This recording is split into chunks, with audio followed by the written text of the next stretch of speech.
Welcome to the San Antonio Express News' Coaches Roundtable. We are here celebrating our Black coaches in the San Antonio area. I'm your host, Ronald Harrod Jr., and I'm here joined by three of our lovely head coaches. I'll let them introduce themselves. Coach Jackson, can you start for us? Yes, my name is Annissa Jackson, and I'm the head coach at Wagner High School. I'm Jeremy Williams. I'm the head football coach at Sam Houston High School. And I'm Matt Carroll. I'm the head coach at Roosevelt High School. And so Coach Jackson, she's been a head coach for 19 seasons, and she led Wagner to the state semifinals last season. Coach Carroll has 17 years of head coaching experience, and his son is actually one of our Express News Offensive Players of the Year last year after rushing for over 2,000 yards.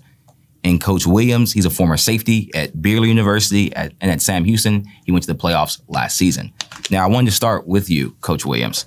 So I want you all to share some stories that highlight your impact with some of your Black players and how your identity as a Black coach has kind of helped you all connect. I know me and you have talked about just some of your stories. I know you had a more recent one that I want you to share. Oh, gotcha. I was speaking on Latravius Reed, one of our former athletes.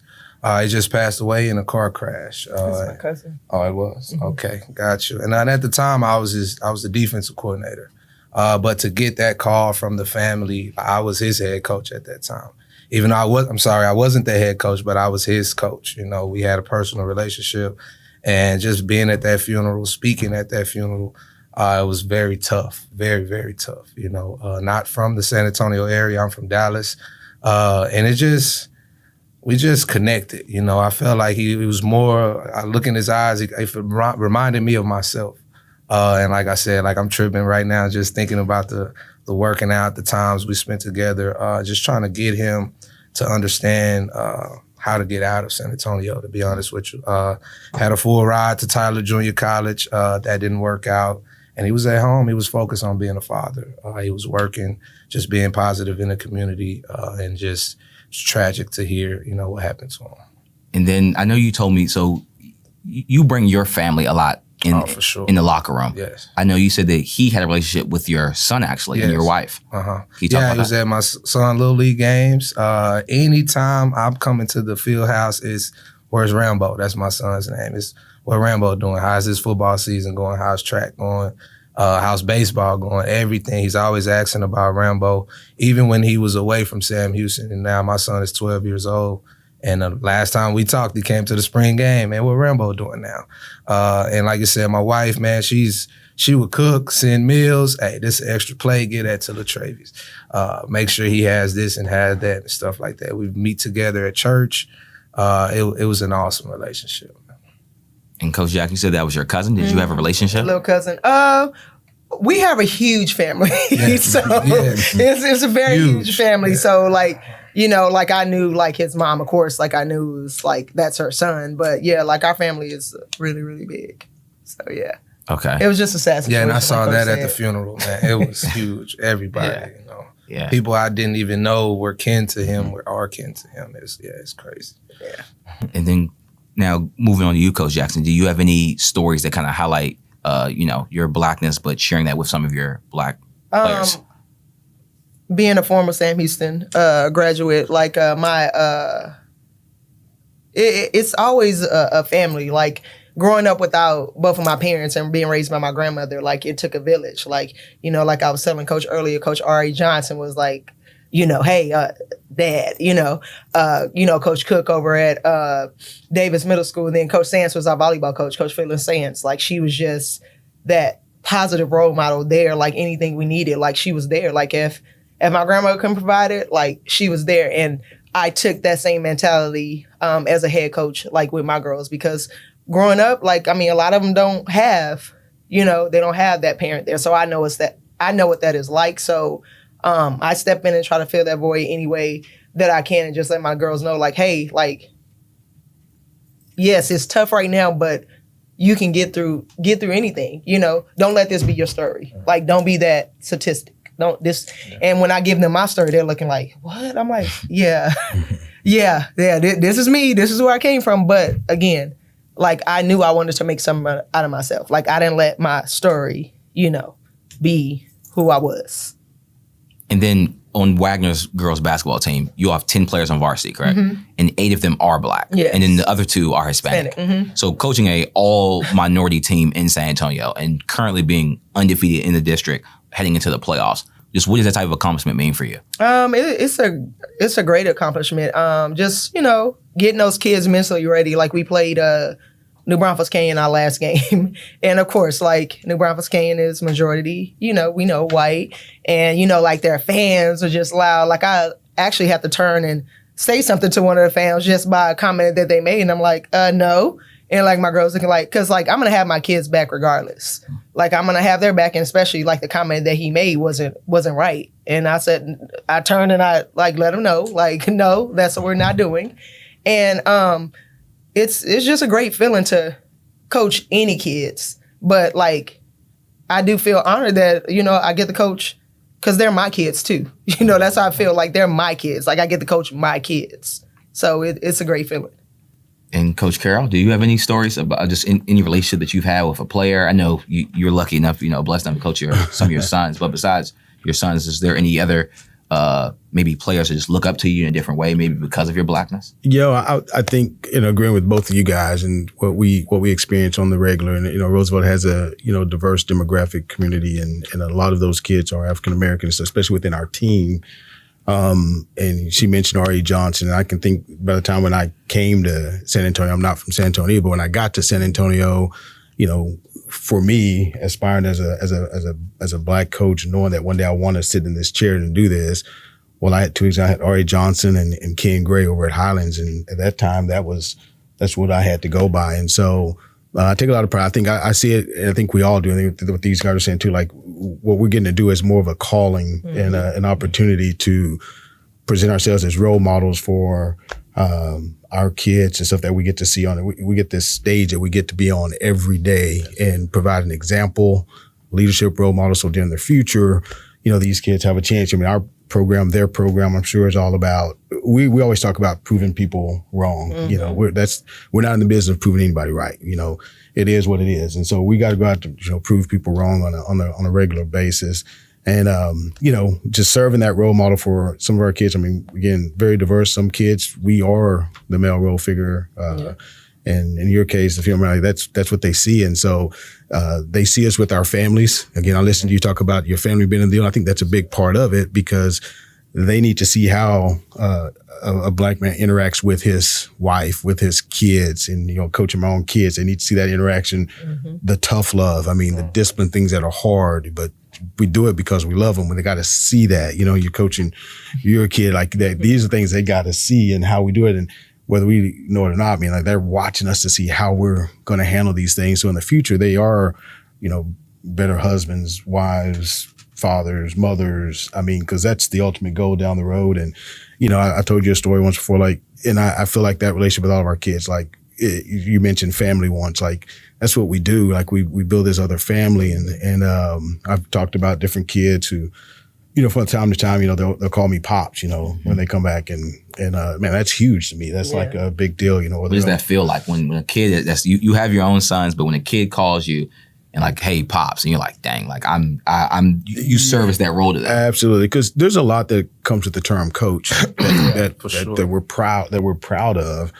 But I think it's a whole nother deal when they're done, they're gone, and whether it's Christmas holiday or whatever the case might be, Thanksgiving, have Thanksgiving Pops, whatever. Again, I told you this story, the kid that we had, Dante C comes through and just out the blue, and he's graduated. But hey, I'm trying to buy a car. Hey, Pops, can you help me come up with a way? Car, can you know anywhere? And so spending time looking, trying to, like you do with your own son, I'm trying to find them a good deal on a car. And this is what you need to ask. This is what you're looking for. Then you find something, let me know. I mean, it's just, but that relationship that's built over time, that they have that kind of piece, that's what we know, Shane Jones. And I look at the deal, I'm watching I didn't watch it. I saw it with the Grammy Awards, whatever like that. And Shane Jones ran for us and played for us way back when. And he had experienced tough love, because I was determined to see that this guy had so much talent. I want to see him through. Mm-hmm. But he shares the same birthday with my oldest son. And so every day, hey, Pops, tell my brother happy birthday. I mean, he, happy birthday, keep up with it and stuff like that. And I look up, and he's doing things, and it's not even all around athletics. It's you just want them to be successful in life outside of that sort of deal. And he sent me a deal. I'm looking on Instagram, and he's sitting at the Grammy Awards. He's doing music stuff in New York. Lives in New York now. What's his name again? I know you told me. Shane Jones. Shane Jones. And he's from. He went to Roosevelt, and now he's a music producer. He was at the Grammys. Yep. And so he's out doing big things. It's just we probably all could just go on and on for all these stories. I know times of essence, but we could really just kind of just go down these lists of, and it ain't even. We could talk about the kids that are doing the next level athletically, but it's that real life thing that these kids are going off. Carlos McFall is another kid that we had went off, played at Stanford, did some things, and he's a lawyer now and does stuff. And part of his lawyer is working with LeBron James' team. So like these guys they're successful and they're going on to do things, and a lot of it has to do because the role models I feel like we get to provide, and they get to see people that look like them having success doing these kind of things and so forth. And so what has been you all's experience as being a Black coach in San Antonio? Myself, man, it was a little bit of a culture shock. Like, I'm from Dallas, and all my coaches were Black. I still, like he said, I text every holiday. I text my middle school coach and my head high school coach every holiday. I don't care what's going on. It's pops. It's because I didn't have my father growing up, and they were my father figures. So getting to San Antonio, and it's like, and I was blessed enough to fall into the east side. I don't know what would happen if I was on the west side or on another side. But I was at Lehman High School in Kyle, Texas. I got my girls a head track coach. I got my girls to regionals. We was there, and I just saw Sam. I'm like, where that's at? Like, I'll go up to the girls' head basketball coach. I'm like, hey, y'all got spots over there?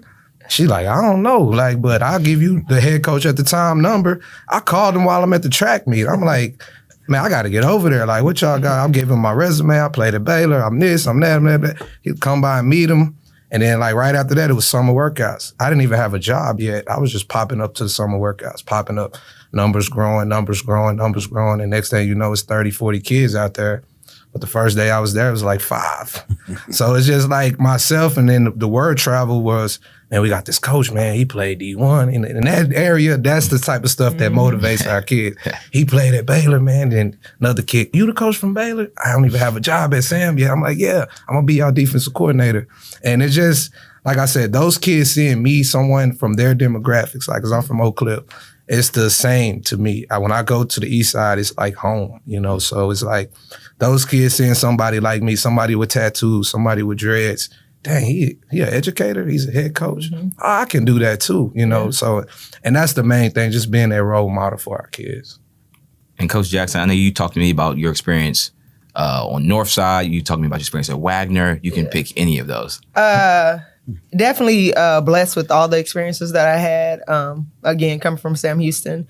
But coming from Sam Houston and being in my, the family I grew up in, like, I had a lot of examples of what I didn't want to be, what I didn't want to be like. Yeah. So thank God I was blessed with the opportunity to, play at the University of Texas, it opened my eyes to so much. I'm like, okay, I got a lot of stuff I wanted to do, and I tore my Achilles my senior year, so I had the red shirt, and I was like, man, okay, I wanted to get into coaching. Like, okay, this is what I want to do. And fortunate enough, I started off at Southwest with my AAU coach.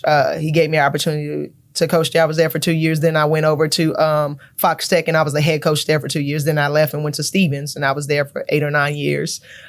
Being at Stevens, Northside is a great, ISD, enjoyed my time there, did some great things at Stevens. But of course, like, it was a little different, being in Northside. It was different.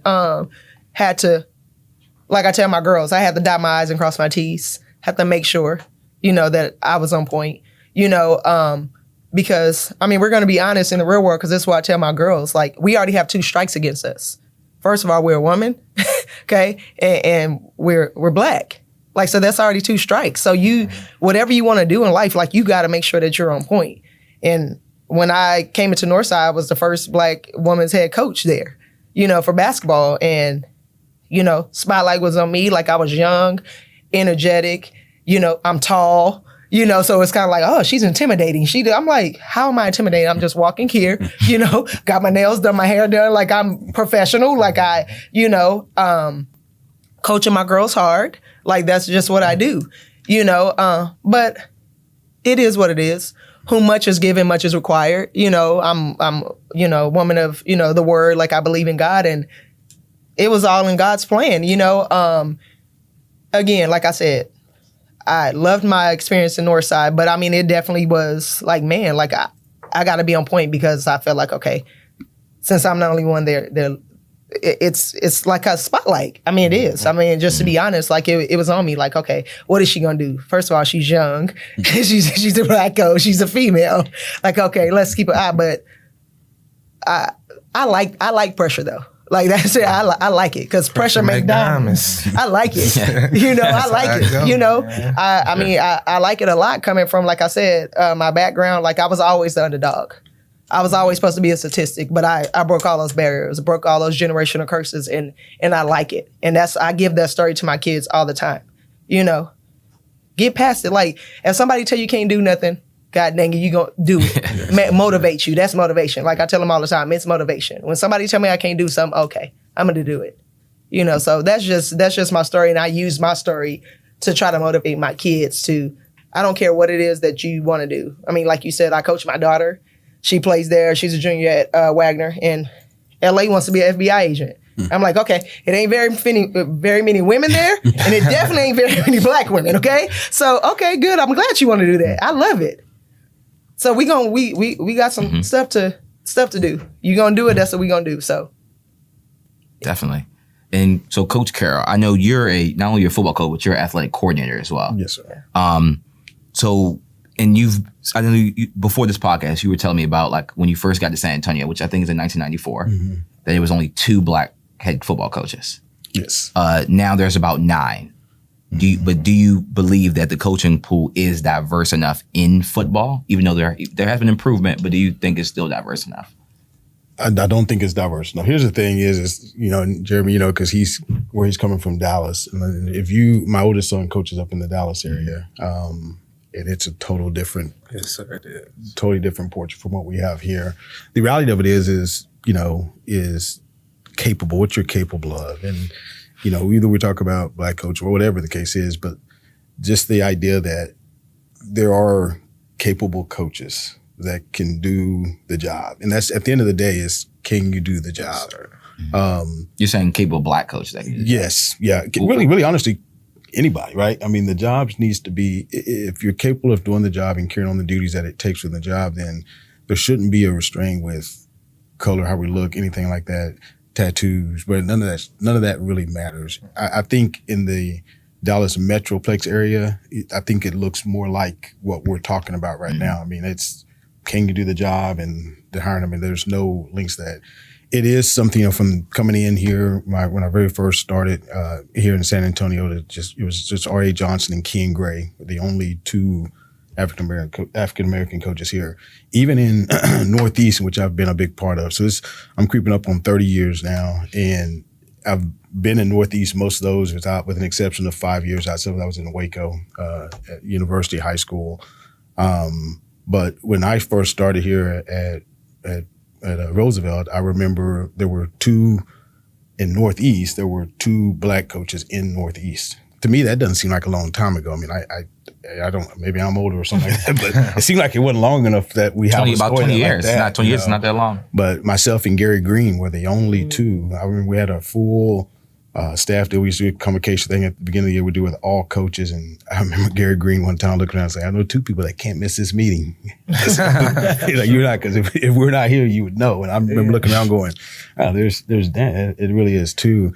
And even when I got the job at Roosevelt, one thing I noticed that in Northeast, like 63 years, it took them 63 years before I was the first African-American coach hired Northeast after 63 years. Wow. And oh, really? Those numbers, you hear those, just like, wow. I mean, because, I can think of capable bodies, you know what I mean? So, that we have 9, 8, 9, that number's always kind of fluctuated. A few years ago, I remember us all taking a picture and doing a similar story, and Willie Hall, those are guys. The number's always kind of been around like that 8 to 10 range. It hasn't really crept up to like 15 or 20. No, I don't know if it's ever really got over 10. It's been a pull taking kind of sitting that deal is like, we're not gonna bump that bar over 10. And but Willie Hall, someone else I look up to, and had the opportunity to coach his kid too at Roosevelt. But those guys to me are like the trailblazers, and you saw those guys go through, and we can only hope that as time continue to move on, that we can continue to move down this road, and more, as these younger guys are coming in, stuff like that, can get more opportunities. And actually, like with the more they give me with these things, you get like you always feel like you're kind of under the watch, right? We can't mess up. we got to do this right, because it's not just us, but I got to make sure these younger guys and stuff come in, they're going to have a chance. So we got to it's extra pressure. You got to do a really good job because we can't have that. And, in our district now, I mean, it is promising to look in just Northeast along. First one in 63 years now to look at Northeast now. We have 3 Black athletic coordinator, head football coaches in our district. And so you like to see the trend kind of moving, and the capable bodies and people I work with on a daily basis that have the same capabilities to be able to be head coach and stuff that you want to keep seeing grow. And I know girls basketball is in the San Antonio area is one of the areas where we actually have a lot of Black head coaches. I think we have about 11. The number is higher than a lot of the other sports, even with boys basketball getting towards the number 2. But based on the amount of Black athletes that are in that sport, do you think 11 reflects the amount of Black athletes? Because like you said, you coach a 100% minority team. So even though it's 11, does that number reflect the number of Black head coaches? No, I don't think because we have, I feel like a lot of, like, especially in basketball, I'm speaking for basketball, we have a lot of, like, African-American, kids mixed as well, and I don't think 11 is enough. And I was shocked that you could even get 11, to be honest. Like, when you definitely did your homework, because I was like, oh, well, we had 7, like that's what I thought, But when you name I was like, oh yeah, I forgot. But no, I don't think that number represents like the overall. No. And then you, Coach, I know you're one of our younger coaches as well in this area. Kind of in your experiences coming from the Dallas area, can you speak kind of on that transition? Because like Coach Carroll said, it seems like in Dallas, that's more of a trend to hiring more Black head coaches to fit just the Black players that they have. It's kind of like in Dallas, you stomping, you walking, everybody know you here. When I first got here, I'm tiptoeing. I don't know what's going on. I'm trying to figure out this avenue, this lane. I'm like, oh, let me not step over there. Let me stay here. And then you at a place like Sam, you got to be on a straight line. I can't go left or right, because I got too many kids watching me, too many parents watching me. And like I mentioned, my family's always there. I just want to show them it's cool to be a dad, bro. Like, it's cool to be a husband. My wife just had twins in August. So she's at the spring game in May, pregnant, walking around. My baby's running around, chasing me in the middle of the game. I'm like, man, back up, I'm coaching. And then to see my son, he shows up to summer workouts, and I'm getting on his butt just like I'm on the other kids' butt. And they like, oh, he talked to his son like that? Okay, all right, bet. It's all in love, it's really all in love. And then once I really sat down and found my niche, now I feel like I'm where I need to be, and it's really a blessing, for sure. Yeah. Okay. Now let's finish this off with this is going to be our fun. This is our rapid fire question round. So not long answers, but just answer the question. It doesn't have to be long. So we're going to just go around the table. Okay. So who's the greatest athlete of all time? Michael Jordan, the GOAT. It's Deion Sanders. I almost got to agree with her with Michael Jordan, and I'm a football guy. So. Okay. If we talk football, I'm going to say Ray Lewis. Okay. And who is the greatest San Antonio athlete of all time? For me, I would say Clarissa Davis. From what I hear here in San Antonio, I wouldn't want to say because I didn't live here. But from the Sam aspect, you hear a lot of the OGs. It's Collins. It's Jared Dillard went to Rice. I can name a million people, but from San Antonio, I wouldn't know. But from my area, and I don't want to get nobody upset, but I would go possibly with Michael Crabtree, one of my teammates in high school. Saw some unbelievable stuff happen, and most of it happens at practice, to be honest with you. Coach? I don't know if I have a good answer. I think that because I can go way back, so that's a very broad. You can give us anybody. It could be anybody, Coach. It could be anybody. Wow. That's a good one. That's a good one. Man, I don't have an answer. Well, do you have like the best athlete that you've coached, or one of the best athletes you can name? So I mean, I could definitely go on that line. I mean, we won a championship in '95, and we had some pretty good athletes on that team. Go through some different names, but I tell you, one, I guess Carlisle Holiday is definitely one that comes to mind, but if it's from our team, he's up there. We've just had some. I feel like we've had some good ones. It's hard to name just one. Yeah. Okay. And then outside of Roosevelt, though, when you talk about just San Antonio, I mean, there's been some. There's been some good ones, right? Yeah. I mean, you guys are Sam Houston guys, and Gary Green was pretty good actually. So I'm like that coaching that deal. That's what I was gonna say. The Greens, Glasgow. It's been a lot. Anybody, it's a number. Okay. And it's crazy. The kids don't know. I know. That's why I'm trying to build. I'm asking for any type of memorabilia, like just give me some pictures, some jerseys. They don't know anything. I'm like, you don't know this, man. Man, this the spot. Like they don't understand it. Like this is the spot. Man. Yeah. Like have some tradition and some pride about this place. Like and that's what I'm on. That's Sam for sure. Have you talked to Jared? Oh, for sure. Okay, I talked to him. Because me and Ty, I know his sister. Like we played basketball at Texas. He actually played with one of my high school teammates at Rice. So he connected us, and he should be visiting us soon. Okay. He should be visiting us soon. Okay. Now, what is the better TV show, Martin or Fresh Prince? Martin. Martin, I'm gonna go. Hands down, Martin. Hands down. That was a hands down. That was easy Come right on, there. I still watch Martin. I'll say that too. If I see it on, I can't stop. You throw Sanford and Son in there, we'll start Okay. back. Now you're showing your age a little bit. Y'all gotta get on it. Y'all gotta get on it. A classic for sure. A classic. Okay. Now, does sugar go in spaghetti and grits? Grits, yes. Spaghetti, Not no. spaghetti. Neither for me. Oh, for sure. Neither. Grits. Neither for me. No, I put some in some grits. I don't For really sure eat grits. grits like that. Uh-oh. But on my spaghetti, But all no for the spaghetti for No. sure. no. That's I ain't never heard disgusting. that. Really? Okay. That's like some Louisiana Alabama type You stuff. put sugar in your spaghetti? The camera is on, but I'm gonna agree. I do. I'm gonna be honest. I'm gonna be Is honest. it like a out there. noticeable amount? Like you put a mountain on top? Like I'm not. This is my mother showed me how to do this, and she's gonna watch this, so she's gonna hear this. This is not my recipe, but coming from Washington D.C., that's just what they showed me. So yeah, definitely. And then so my last one we had Jordan or LeBron. I already said he was the GOAT, Jordan. I'm going with LeBron. He young. Oh, Not because wow. I'm young. He young. Not Wow. because I love that. I'm I young. love that. It's just I love that.